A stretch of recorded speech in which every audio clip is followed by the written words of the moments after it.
2030 तक भारत सरकार चाहती है जो फ्रेश का ट्रांसपोर्टेशन है 27% जो हो रहा है आज रेलवे से, वो 45% हो जाए। और उस लिए भारत सरकार ने 84,000 वैगन्स के ऑर्डर दिए हैं, मतलब माल ढुलाई के लिए डब्बे के ऑर्डर दिए हैं। आज जो भारत में माल ढुलाई होती है वो 60% होती है रोड से, 27% होती है रेलवे से, 5 से 7% होती है वाटर से और 1% होती है एयर से। हम लोग बात कर रहे हैं इंटरनल जो भारत के अंदर ट्रांसपोर्टेशन होता है। और 2030 तक इसे ही रेलवे को 45% करना चाहती है भारत सरकार। अब कौन कौन सी कंपनी जिसको इसका फायदा मिलेगा, उसमें से एक कंपनी है जुपिटर वैगन्स लिमिटेड। 2006 में इन्होंने इस इंडस्ट्री में कदम रखा। वैसे तो कंपनी 1979 से है, मगर 2006 से इन्होंने वैगन्स रेलवे के लिए डब्बे बनाने चालू किए। और यहाँ पे देखें तो आज जो कंपनी की वैल्यूएशन है वो है 23,200 करोड़। बहुत ही छोटी कंपनी है, स्मॉल कैप कंपनी है अभी। आज हम सब कुछ समझेंगे रेलवे के बारे में, जुपिटर वैगन्स के शेयर्स के बारे में, और फ्यूचर क्या हो सकता है ये शेयर्स का, हमको इसमें इन्वेस्टमेंट करना चाहिए या नहीं करना चाहिए, सब कुछ। नमस्कार, मैं अजीत सिंह, स्वागत करता हूं आपके चैनल ठाकुर कैपिटल में। मैं 2008 से हूं स्टॉक मार्केट में और 4 साल से मैं फुल टाइम ट्रेडिंग करता हूं। और ठाकुर कैपिटल को ज्यादा समझने के लिए ठाकुरcapital.com आप विजिट कर सकते हैं। चलिए आते हैं वापस टॉपिक पे। भारत वर्ल्ड का 4th लार्जेस्ट रेलवे नेटवर्क है, यूएस, रशिया और चाइना के बाद। आज देखें भारत में तो 13,523 पैसेंजर व्हीकल्स और 9,146 9,146 फ्रेट ट्रेन डेली चलती हैं। अब एवरेज स्पीड की बात करें तो जो पैसेंजर व्हीकल्स का जो स्पीड है वो है 50.6 और फ्रेट ट्रेन का है 24 किलोमीटर पर आवर। और आज जो रेलवे नेटवर्क है वो है 68,103 करोड़। अब भारत सरकार चाहती है कि जो पैसेंजर व्हीकल्स है उसकी स्पीड 25 किलोमीटर पर आवर से बढ़े और जो फ्रेट्स है उनकी जो स्पीड है वो ऑलमोस्ट डबल की जाए यहां से।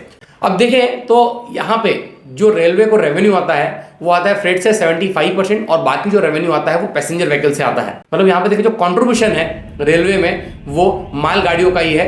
अभी क्रिसिल के एक रिपोर्ट के हिसाब से 1.71 ट्रिलियन डॉलर का इन्वेस्टमेंट होगा 2024 से 2030 तक पर्टिकुलर रेलवे इंफ्रास्ट्रक्चर में। इंडियन रेलवे का जो एक्सपोर्ट है वो भी ग्रो होता जा रहा है। अकॉर्डिंग टू रेलवे 2023 में प्लान है कि semi high speed Vande Bharat train 2025-2026 में वो 10 से 12 लाख किलोमीटर 75 ट्रेन 3 इयर्स में वो इंट्रोड्यूस करेंगे। और यूरोप, साउथ अमेरिका और ईस्टर्न एशिया को भी वो एक्सपोर्ट करेंगे made in India Vande Bharat train. Indian railway ने स्टैब्लिश किया है 3 प्रोग्राम जिससे वो इकोनॉमी को, एनर्जी को, मिनरल्स को, सीमेंट को ट्रांसपोर्ट करें और पोर्ट को जल्द से जल्द डेवलप करें और ट्रैफिक जो रूट्स है वहां पे ज्यादा बेहतर सर्विस दे पाए। अक्टूबर 2021 में रेलवे ने अनाउंस किया कि उनका प्लान है 500 multi modal cargo terminal develop करने का पीएम गति शक्ति प्रोग्राम के अंडर में, और जिसमें जो इन्वेस्टमेंट वो की जाएगी 50,000 करोड़ की, और ये आने वाले 4 से 5 साल में की जाएगी।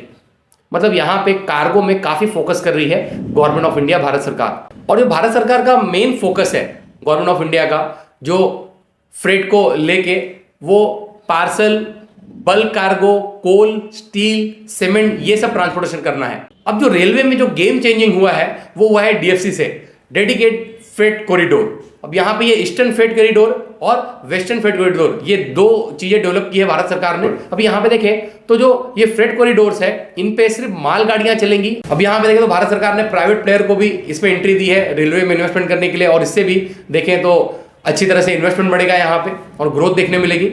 अब देखें तो भारत सरकार का रेलवे इंफ्रास्ट्रक्चर में प्लान है 50 लाख करोड़ का इन्वेस्टमेंट करने का 2030 तक। अब भारत सरकार हर साल 5,100 किलोमीटर नए रेलवे रूट्स बना रही है। देखें तो 18 kilometre per day railway roots बना रही है। मतलब इसका भी बेनिफिट है। अभी भी बहुत बड़ा ग्रोथ है भारत सरकार के पास, और बहुत जगह ऐसी है आज तक जहां पे रेलवे नहीं पहुंची। जैसे नॉर्थ ईस्ट के बहुत से जगह है, कश्मीर के बहुत जगह है, और धीरे धीरे भारत सरकार उसको एक्सटेंड कर रही है। और जैसे जैसे एक्सटेंड करेगी वहां पे गुड्स पहुंचेंगे, वहां पे मालगाड़ियां पहुंचेंगी, और इसका बेनिफिट जुपिटर वैगन्स को मिलेगा। भारत सरकार आने वाले 5 साल में 3,000 न्यू ट्रेन इंट्रोड्यूस करना चाहती है, जिससे वो 800 से 1,000 करोड़ लोगों को सर्विसेज दे सके, जिस वजह से पॉपुलेशन इंक्रीज हो रही है। धीरे धीरे लोग रेलवे ज्यादा यूज करेंगे, और इस ईयर में भी 648 करोड़ लोग ने रेलवे यूज किया था। इंडियन रेलवे धीरे धीरे अपना नेटवर्क बढ़ा रही है। आने वाले साल में 3rd लार्जेस्ट नेटवर्क बनना चाहती है पूरी दुनिया में, और 10% मार्केट शेयर ये ओन करना चाहती है पूरे वर्ल्ड का। अब बात करते हैं जुपिटर वैगन की। 7,102 7,102 करोड़ का उनका ऑर्डर है। 40% एडिशनल न्यू क्लाइंट्स उन्होंने ऐड किए हैं। 40 साल का एक्सपीरियंस है इस पर्टिकुलर इंडस्ट्री का। 20 सेक्टर में वो सर्विसेज देती है जुपिटर वैगन। हम लोग आगे देखेंगे कौन कौन से सेक्टर में काम करती है। वर्कफोर्स की बात करें तो 3,000 से ज़्यादा लोग काम करते हैं। और यहाँ पे अब देखें तो कौन कौन सी सर्विसेज देती है, तो वैगन्स देती है, जिसमें वैगन्स अलग अलग हैं, open, cover, flat, container, special purpose के से जो वैगन्स किसी को बनाना है तो वो भी देती है। तो यहाँ पे हम लोग देख सकते हैं अलग अलग कैटेगरी है वैगन्स की। स्टील के लिए बोगीज देती हैं, सीमेंट्स के लिए देती हैं। और हम लोग जाएंगे तो आप ये देख सकते हैं कि जो वैगन्स है जो वो मैन्युफैक्चरिंग करती है वो पर्टिकुलर कितने स्पीड में चल सकती हैं, वो भी पर्टिकुलर ये बनाते हैं कि सीमेंट का अगर वो कैरी कर रहे हैं तो वो कितने की स्पीड में चल सकती है। फिर ट्रैक सोल्यूशन भी प्रोवाइड करती है। कमर्शियल व्हीकल्स जो लोडिंग होता है कमर्शियल व्हीकल्स को, वो भी ये प्रोवाइड करते हैं, मतलब जैसे कमर्शियल व्हीकल के जो पीछे के बोगीज होते हैं वो बनाते हैं ये। माइनिंग एंड रोड कंस्ट्रक्शन में भी काम करती है, गुड्स ट्रांसपोर्टेशन में भी काम करती है, डिफेंस के व्हीकल्स भी बनाती है जुपिटर वैगन्स। जुपिटर तेज करके ईवी में भी काम कर रही है। मतलब ये एक फ्लैगशिप प्रोजेक्ट के हिसाब से कि आगे वो किस तरीके से परफॉर्म करेगी वो भी देखेंगे। हम लोग देखें तो अलग अलग सेगमेंट में काम करती है। ट्रक्स में टाटा मोटर्स, महिंद्रा, ये सब भी क्लाइंट है जुपिटर वैगन के। अब मेन फोकस हम लोग देखें तो कंपनी का जो मेन फोकस है वो वैगन्स पे है। सप्लायर है, इंडिया की लार्जेस्ट मैन्युफैक्चरिंग है 25 टन वैगन सप्लाई करने की। Road and multi modal mobility business की अगर बात करें तो यहाँ पे कंपनी डिजाइन भी करती है, मैन्युफैक्चरिंग करती है, वाटर टैंक्स, बीस container, data center containers, ISO main containers, light commercial vehicles, fire engines, ambulance and municipal applications, electric light commercial vehicles, brake disc, ये सब भी मैन्युफैक्चरिंग करती है। अब बात करते हैं रेवेन्यू की कि रेलवे वैगन से कंपनी को 86% का रेवेन्यू आया है 2024 में और यही 2022 में था 70%। मतलब यहाँ पे कंपनी ने ज्यादा फोकस किया है। कमर्शियल व्हीकल्स की बात करें तो यहां से कंपनी को 2024 में 11% का रेवेन्यू आया है और वहीं 2022 में ये 24% था। कंटेनर बिजनेस से 1% का आया है और अदर बिजनेस से 2% का। कंपनी का जो रेवेन्यू ग्रोथ है वो 209% से बढ़ा है। अगर हम लोग कंपेयर करें 2022-2024 में, मतलब पहले 100 रुपए का इनका रेवेन्यू था तो अब वो डायरेक्टली डबल हुआ है, जो बहुत ही बेहतरीन चीज है।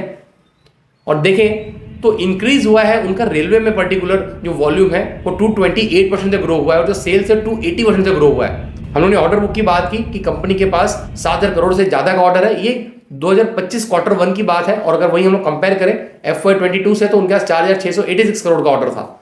क्लाइंट बेस देखें तो साइड 60 क्लाइंट से ज्यादा क्लाइंट्स हैं इनके, जिसमें Tata Motors, Mahindra, JSW steel, Rashmi group, Adani port and logistics, ये सब क्लाइंट्स हैं इनके।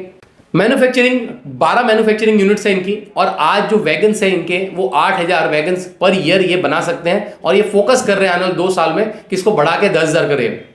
अब यहाँ पे देखें तो कंपनी व्हील सेट भी बनाती है और जो अभी इनका कैपेसिटी है वो है 28,000 और 2026 तक इनका टारगेट है कि व्हील्स को ये 40 से 50,000 कर ले। जुपिटर वैगन्स एक ऐसी कंपनी है जो डेब्ट टोटली बहुत ही मिनिमल है और देखें तो ग्रोथ है वो कंटिन्यू कर रही है और यहाँ पे जिस तरह से फोकस है गवर्नमेंट का इस पर्टिकुलर इंडस्ट्री को लेके, आगे भी ग्रोथ स्टार्ट रहेगी। अगर 507 रुपये के प्राइस में मिलता है ये शेयर तो जरूर मैं अपने पोर्टफोलियो में ऐड करूंगा और आप जरूर अपने फाइनेंशियल एडवाइजर से कंसल्ट करके ही अपने पोर्टफोलियो को ऐड करें। अगर अब तक आप वीडियो में बने हैं तो जरूर इसको लाइक करें, इस वीडियो को शेयर करें अपने फ्रेंड और रिलेटिव के साथ और ऐसे वैल्यूएबल इन्फॉर्मेशन के लिए हमारे चैनल को सब्सक्राइब करें। नमस्कार, धन्यवाद।